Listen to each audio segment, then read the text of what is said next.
PM으로서 더욱더 신경 써야 되는 부분은 지금 제가 새로 만들려고 하는 이런 프로덕트나 정책이 옛날에 다른 사람들이 고민했던 부분은 아니었을까라는 생각을 늘 해야 되는 것 같아요. 저도 도움만 받다가 저도 도움을 주고 싶어서 그냥 팀 내에서 제가 작업한 뭐 성능 개선건들이나 발견한 것들 이런 거 사소하게 작게 정리를 해서 팀원들께 공유를 해보니까 저 스스로도 정리가 잘 되고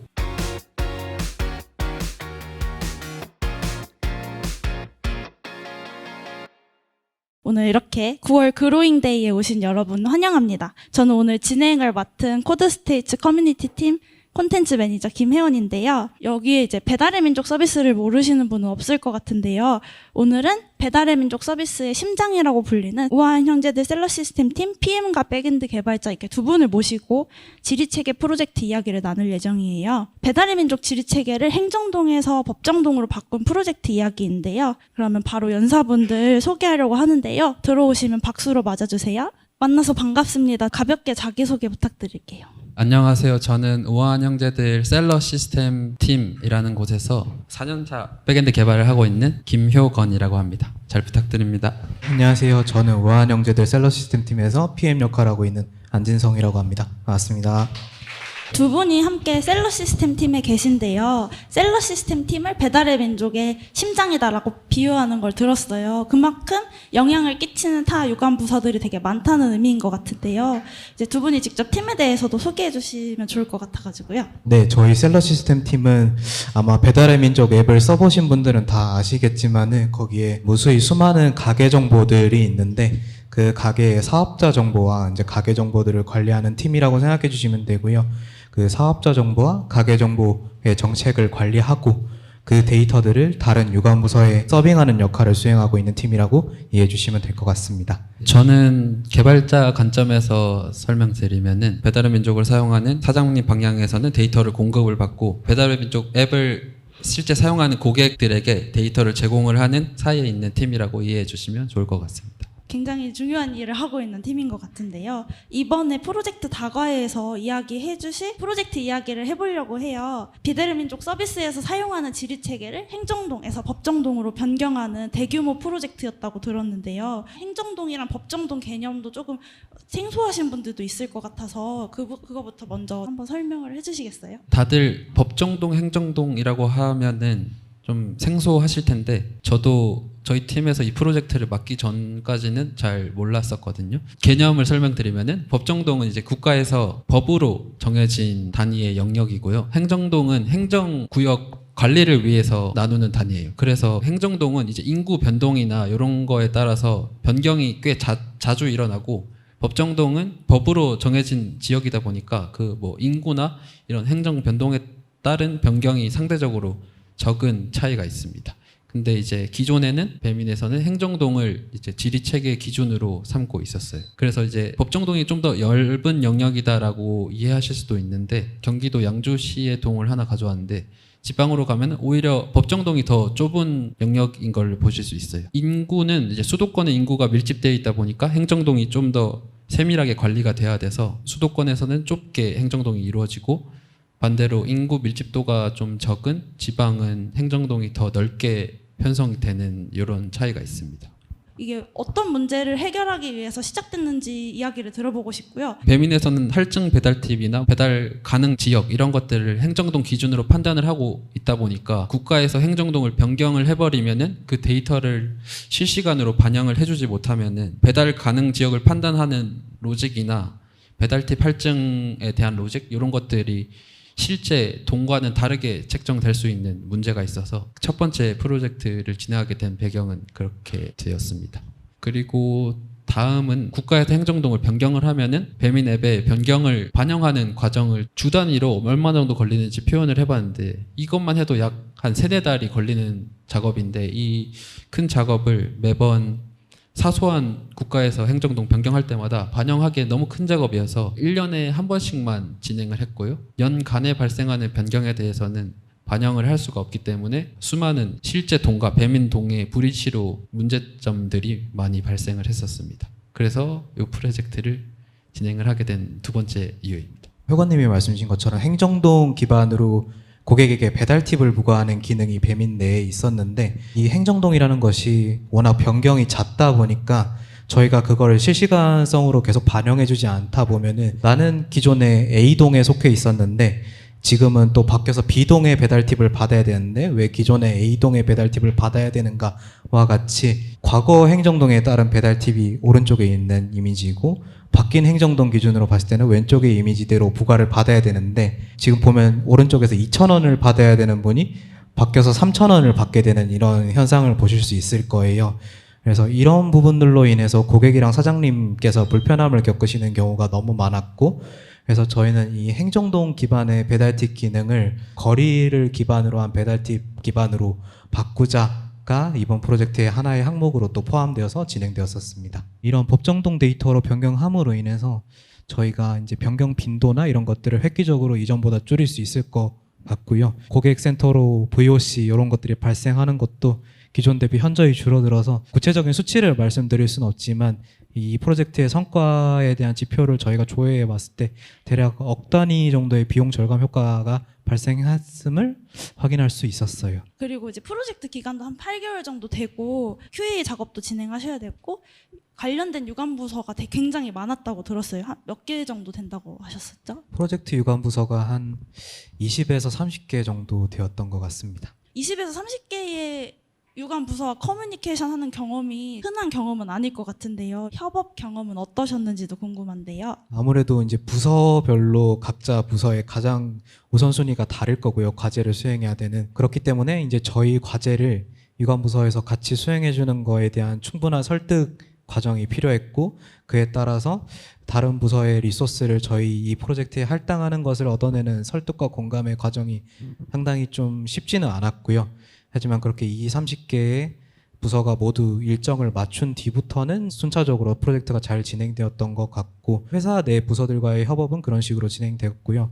저희가 이 프로젝트를 하기 위해서 이제 아이나비 시스템즈라는 지리 정보를 가지고 있는 외주 협력사와도 협업을 진행했었는데 보통의 이제 외주사와의 협업은 고객사가 원하는 방향대로만 개발을 해주기가 일상인데 이번 협업은 오히려 저희가 생각하지 못한 더 좋은 개선 방향도 제안 주시기도 했고 그렇기 때문에 이제 좀 많은 도움과 경험이 남았던 것 같아요. 그래서 저 개인의 입장에서는 이렇게 많은 부서와 프로젝트를 해본 것이 좀 처음이었고 보통은 이제 인하우스라고 해서 회사 내 개발자 기획자가 같이 일하는 방식으로 프로젝트를 진행해 왔었는데 처음으로 외부 협력사와도 프로젝트를 같이 진행해 볼 수 있음으로써 앞으로 이제 이렇게 외주사를 낀 프로젝트를 진행하는 거에 있어서도 좋은 경험과 자산이 남지 않았나 이렇게 생각하고 있습니다. 효과님께서는 또 QA 하는 과정이 되게 엄청 힘드셨다고 얘기 들었었는데 보통 백엔드 서버 개발을 하면은 보통 QA를 뭐 API 테스트 이런 것들을 하는데 이번 프로젝트는 프로젝트 특성상 지리 데이터를 구성을 하는 작업이었기 때문에 그 지리 데이터가 문제없이 잘 구성이 되었는지를 검증을 하는 생소한 QA 과정이 있었는데요. 저희 회사에서는 이제 QA를 해주는 부서가 별도로 있는데 저희가 아이나비 시스템즈의 데이터로 만든 지리 데이터를 검증을 해주는 작업을 해주셨는데 검증 방법은 일단 그 자체적으로 데이터에 뭔가 꼬임이나 빈 영역이 있는지 데이터 자체적으로도 검증을 해주셨고 타 지리 데이터를 관리하는 여러 가지 지도 데이터들을 가지고 와서 비교를 하는 식으로 몇천 개나 되는 동들을 이렇게 눈으로 하나하나 확인을 해주셔가지고 좀 QA팀에서 고생이 많으셨고 QA 과정은 아이나비 시스템즈 데이터를 받아와서 저희 팀에서 사용을 하는 구글에서 만든 S2라는 지리 데이터로 변환을 해서 개발 단계에서 개발자 검증을 먼저 거치고 개발 검증이 끝나면 QA 부서에서 눈으로 검증을 해주고 거기서 이제 테스트 케이스 중에 페일 건이 발생을 하면은 저희가 다시 한번 개발자들이 확인을 해서 데이터가 재구성이 필요하다 하면은 아이나비 시스템즈에 다시 요청을 해서 다시 받으면 그걸 또 변환하고 검증하고 하는 과정을 반복하는 식으로 이제 몇천 개의 동들이 모두 통과할 때까지 그 과정을 반복해서 QA를 진행을 했습니다. 굉장히 지난한 과정이었을 것 같은데요. 프로젝트 진행하시면서 중간에 프로젝트가 전면 홀딩되는 일도 있었다고 들었거든요. 그 프로젝트가 어떤 상황 때문에 이렇게 홀딩이 됐었나요? 아마 여기 계신 분들도 다 아시겠지만 음식 배달 앱 하면은 저희 배달의 민족 서비스도 있지만 또 다른 유명한 서비스가 몇 개 있잖아요. 그 중에 한 서비스와 좀 경쟁이 심화되는 이제 내부 비즈니스 상황이 있었어가지고 그때 좀 이제 전사 우선순위 과제를 여러 개 신규 추가되는 그런 상황이 있었어요. 그래서 이거는 당장 매출과 비즈니스에 좀 직결이 크게 되는 문제다 보니까 진행하고 있던 프로젝트를 좀 홀딩하게 돼야 되는 그런 상황이 발생했었습니다. 이건 아무래도 좀 저희의 생존과 직결되는 그런 중요한 문제였다 보니까 홀딩이 되는 거를 피할 수는 없는 상황이었고요. 저희가 이 부분에 대해서 좀 슬기롭게 대처를 하고자 했던 부분은 크게 두 가지였던 것 같은데 아까 처음에 말씀드린 것처럼 외부 협력사와의 계약을 토대로 저희가 지금 개발 작업을 진행 중이었는데 일정이 딜레이 되면은 외부 협력사에 지불해야 되는 비용이 그만큼 또 이제 늘어날 수 있기 때문에 저희 팀 내에서 그리고 외부 협력사와 같이 개발할 수 있는 부분은 미리 선개발하는 부분, 그리고 두 번째는 이제 좀 PM이 신경 쓴 부분인데 경쟁 대응 과제로 인해서 다른 부서들이 일정이 언제쯤 그 과제를 마무리하는데 끝나는지를 다 확인하고 그 일정에 맞춰서 다시 이 과제가 들어갈 수 있게끔 적극적으로 커뮤니케이션하고 설득하는 과정들을 많이 챙겼던 것 같습니다. 그래서 경쟁 대응이 어느 정도 마무리됐을 무렵 저희의 프로젝트를 다시 재개할 수 있게끔 바로 온보딩을 할 수 있게 되었고요. 일정이 좀 딜레이 되긴 했지만 저희가 우려했던 최악의 상황으로까지는 진행되지 않았던 것 같습니다.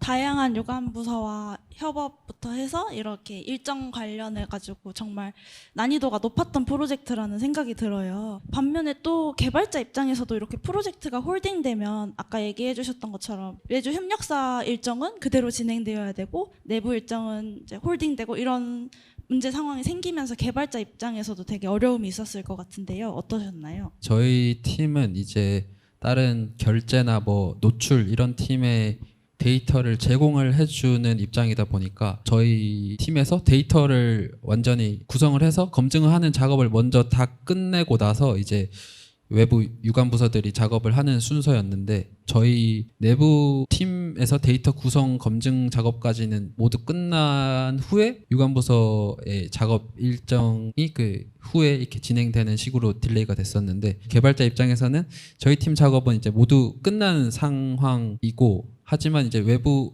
유관 부서에서는 작업을 못해서 배포를 하지 못하는 상황에서 코드를 이제 배포할 때까지 계속 관리를 해줘야 되는 그런 문제점이 있었어요. 그래서 저희 팀에서 저만 그 프로젝트를 개발을 하는 것이 아니라 저 외에도 개발자분들이 7분이 더 계신데 그 7명도 다 개발을 하다 보니까 코드가 계속 변하는데 그 변경에 대해서 내가 한 작업에 영향은 없는지를 배포할 때까지 몇 개월 동안 계속 확인을 하고 코드를 관리해야 된다는 부담감이 있어가지고 개발자분들은 공감하실 것 같은데 제가 짠 코드를 한두 달 뒤에 봐도 내가 짠 게 맞는지 이런 게 기억이 잘 안 날 때가 많거든요. 그런 문제점이 개발자 입장에서는 좀 컸었습니다. 어떻게 이제 극복하는 방법은 노가다 같은 방법인데요. 다른 개발자분이 작업을 해서 배포를 나가면은 그 코드를 이제 제가 작업한 이 프로젝트 코드에 땡겨와서 코드를 합치고 문제가 있는지 살펴보고 매번 그런 과정을 처음에는 매번 잘 챙기다가 나중에는 이제 잘 못 챙길 때는 좀 여러 작업을 모아서 한 2, 3주에 한 번씩 그 작업을 하는 식으로 최대한 챙겼던 것 같습니다. 그래도 나름 이제 루틴하게 효율적으로 작업하려고 노력을 하셨던 것 같네요. 이야기를 들어보다 보니까 이제 막 커뮤니케이션도 많이 해야 되고 일의 히스토리를 되게 공유하는 게 전사적으로도 되게 잘 이루어진다는 느낌을 받았거든요. 이제 개인 차원에서도 두 분은 어떻게 이렇게 히스토리를 활용을 하고 기록하고 공유하는지도 더 들어보고 싶은데요. 저는 좀 성향이 작업을 한 것들을 이게 정리를 잘해서 블로그 포스팅을 하고 정리한 글을 팀에 공유하고 외부에 공유하고 이런 것들을 좀 많이 못하는 스타일이어가지고 그런 거 할 시간에 그냥 좀 개발 더 해보고 궁금한 거 더 해보고 이런 게 더 좋아서 한번 개발 끝난 거는 뭐 정리하거나 이런 것들을 잘 안 했었는데 팀 내에 이제 개발자분들이 개발자인데도 자기가 한 것들에 대해서 정리까지 잘 하시는 분들을 보고 다른 사람이 정리해서 공유를 해준 걸 제가 보면은 그분이 겪었던 시행착오를 제가 안 겪어도 되고 그런 지식들을 빠르게 쌓을 수 있다는 걸 느껴가지고 저도 그런 도움만 받다가 저도 도움을 주고 싶어서 그냥 팀 내에서 제가 작업한 뭐 성능 개선건들이나 발견한 것들 이런 거 사소하게 작게 정리를 해서 팀원들께 공유를 해보니까 저 스스로도 정리가 잘 되고 팀원들도 이제 몰랐던 지식을 제가 전파를 할 수 있어서 결국에는 팀은 협업을 하는 조직이다 보니까 다 같이 이런 이해도가 똑같이 높아지면 결국 제가 일하기 편해지는 그 도움도 받을 수 있는 것 같아서 팀 내에서 공유하는 것도 조금씩 그런 습관이 생기는 것 같고 회사 기술 블로그에서도 글을 처음 써봤는데 회사 이름을 걸고 나가는 포스팅이다 보니까 잘못된 정보를 전달하면 안 되기 때문에 꼼꼼히 좀 많이 살펴봤었는데 그러다 보니까 제가 잘못 알고 있었던 것들도 발견을 하게 되고 지식의 깊이가 좀 더 높아지는 것 같아서 자주는 아니더라도 이런 정리하고 공유하는 습관을 많이 들이려고 어렵지만 노력을 하고 있습니다. 진성님은 어떠신가요? 이 프로젝트로 공유를 해주신 자리는 이번이 처음이시잖아요. 그래서 기록이나 공유는 또 개인적으로는 어떻게 하고 계신지 궁금한데요. 저는 MBTI가 J로 끝나가지고요. 사실 기록하고 공유하는 거를 성향적으로 되게 맞는 편이고요. 운이 좋게도. 이 화면이 이 프로젝트와 관련해서 저희는 컴플런스 위키라는 툴을 쓰고 있는데 각각의 목차 제목들만 이제 정리해 놓은 스크린샷이라고 봐주시면 될 것 같아요. 그래서 프로젝트 상위 검토부터 이제 요구사항을 상세 기획하는 부분, 프로젝트 회고, 그리고 통합 QA 관련해서 이 프로젝트 전반의 프로세스들을 이제 목차를 하나하나씩 따가면서 거기에 이제 상세 내용들을 붙여나가는 식으로 프로젝트를 관리하고 있었다라고 봐주시면 될 것 같고요. 이렇게 내부적으로 좀 기록과 공유를 좀 중요하게 생각하는 것이 저희 회사 문화이기도 하고요. 저는 아무래도 PM이다 보니까 이건 저의 개인적인 생각이지만 PM은 아무래도 IT 쪽에 일을 하다 보면 혼자서 일을 수행할 수 있는 게 사실은 아무것도 없거든요. 저의 이 생각했던 검토했던 내용들을 실제로 코드로 구현해줄 개발자분이 필요하고 그리고 이걸 화면화해줄 디자이너와 또 웹프론트 개발자분들이 필요하기 때문에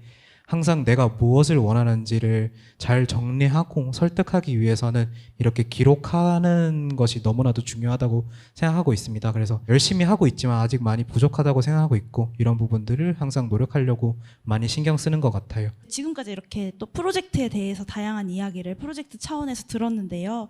또 두 분이 이제 배달의 민족 셀러 시스템에서 이제 함께 하고 계시는 서비스의 PM과 개발자로서 경험하게 되는 것들도 있을 것 같아요. 아무래도 배달의 민족이 지금까지 10년 넘게 사랑받은 서비스인 만큼 완전히 이제 0에서 프로덕트를 고민하기보다는 이미 만들어져 있고 그 안에서 신규 프로젝트를 시작하거나 서비스를 고도화하거나 이런 일들이 굉장히 많을 텐데 그때 PM과 개발자가 지녀야 하는 관점이나 역량이 있다면 어떤 것이 있을까요? 이번 프로젝트를 진행하면서 저 PM으로 좀 느꼈던 부분은 제가 다니고 있는 회사의 전 대표님이 얘기해 주셨던 내용인데 지금 봤을 때 조금 왜 이렇게 만들었지 싶은 레거시들이 그때 당시에는 최선이었다 이런 말씀을 해주셨는데 그게 너무 공감이 많이 되었어요.